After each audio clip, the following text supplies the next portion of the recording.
नमस्कार, आप देख रहे हैं विंध्य फर्स्ट। मैं हूं आपके साथ स्वर्णिमा। साल 2023 में 5 राज्यों में विधानसभा चुनाव हुए, जिनमें 3 राज्यों में बीजेपी की सरकार बनी। बीजेपी ने इन तीनों राज्यों में नए चेहरों को मुख्यमंत्री चुनकर हर किसी को हैरान कर दिया। बीजेपी ने न केवल नए चेहरों को सीएम बनाया, बल्कि तीनों राज्यों में 2-2 डिप्यूटी सीएम भी चुने।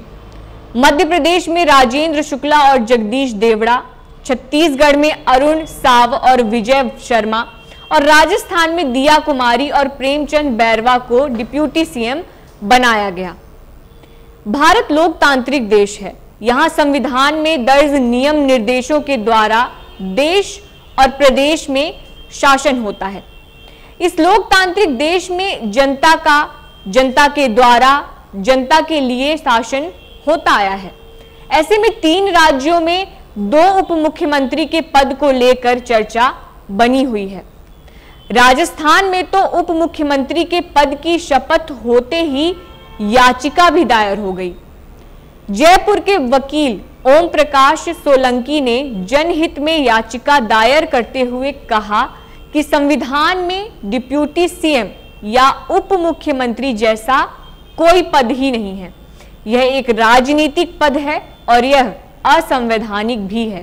दिनांक 16/12/2023 को मेरे द्वारा राजस्थान उच्च न्यायालय जयपुर पीठ में जनहित याचिका प्रस्तुत करके राजस्थान सरकार में उप मुख्यमंत्री पद पर नियुक्त किए गए दिया कुमारी जी एवं प्रेमचंद बैरवा जी के उप मुख्यमंत्री पद को चुनौती दी गई है, क्योंकि उप मुख्यमंत्री के पद का संविधान में कहीं कोई उल्लेख नहीं है, केवल मात्र राजनीतिक पद है जो कि असंवैधानिक है। अब सवाल ये उठता है कि आखिर जब संविधान में उप मुख्यमंत्री पद का जिक्र तक नहीं है, तो इस पद की हैसियत इतनी कैसे बढ़ गई? आखिर इस पद की असल संवैधानिक स्थिति क्या है? संविधान के अनुच्छेद 163 क्लॉज 1 के मुताबिक मुख्यमंत्री के नेतृत्व में एक मंत्रिपरिषद होगी जो अपने कार्यों के निष्पादन के लिए राज्यपाल को सलाह देगी। 164 में भी मुख्यमंत्री और उनकी मंत्रिपरिषद के बारे में विस्तार से बताया गया है, लेकिन उप मुख्यमंत्री नाम कहीं नहीं मिलता है। तो चलिए सबसे पहले जानते हैं कि आखिर इस पद की शुरुआत कैसे हुई।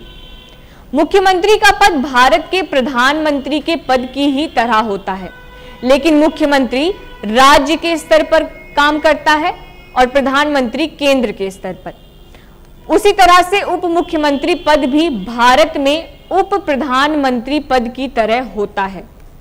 इस पद को संविधान लागू होने से पहले ही बना दिया गया था। सरदार वल्लभ भाई पटेल 15 अगस्त 1947 को देश के उप प्रधानमंत्री बने, जो 15 दिसंबर 1950 तक इस पद पर रहे थे। मोरारजी देसाई, चौधरी चरण सिंह और जगजीवन राम ने भी उप प्रधानमंत्री का पद संभाला। साल 1989 में चौधरी देवीलाल के उप प्रधानमंत्री बनने के बाद राज्यों में उप मुख्यमंत्री के पद बनने लगे और साल 2023 में तो 3 राज्यों में 2-2 उप मुख्यमंत्री बने। इससे एक बात तो साफ है कि पद भले ही असंवैधानिक हो, लेकिन इस पद का राजनीतिक कद काफी बड़ा है। ये कतई संवैधानिक नहीं, इसलिए कि संविधान में डिप्टी चीफ मिनिस्टर का पद जो है, इसका कोई प्रोविजन नहीं है कि ये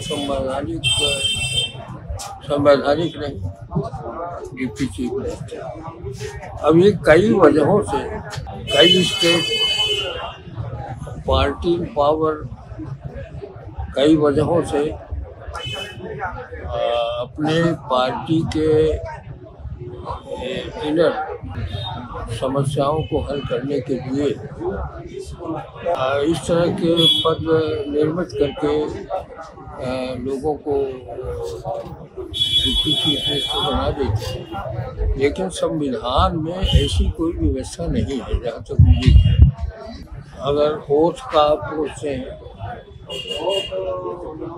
तो जब वो संवैधानिक पद ही नहीं है तो उसको गवर्नर या चीफ मिनिस्टर कोई भी उसको ओथ मिनिस्टर नहीं कर सकता, नहीं करना चाहिए जब वो पद ही संविधान के अंतर्गत नहीं है। तो उस पद का मैंने शपथ पर लेना ये भी संविधान के अंतर्गत नहीं है। साल 1990 के दशक से जब गठबंधन सरकारों का दौर शुरू हुआ तब राजनीतिक संतुलन बनाए रखने के लिए उप मुख्यमंत्री चुना जाने लगा, क्योंकि गठबंधन की सरकार में दोनों भले ही शक्तिशाली हों लेकिन मुख्यमंत्री किसी एक दल से ही बनता है। ऐसे में दूसरे दल से उप मुख्यमंत्री चुन लिया जाता है। अगर ये जानकारी आपके मतलब की है तो इस वीडियो को शेयर जरूर करें और अपने विचार कमेंट बॉक्स में जरूर बताएं। बहुत बहुत धन्यवाद।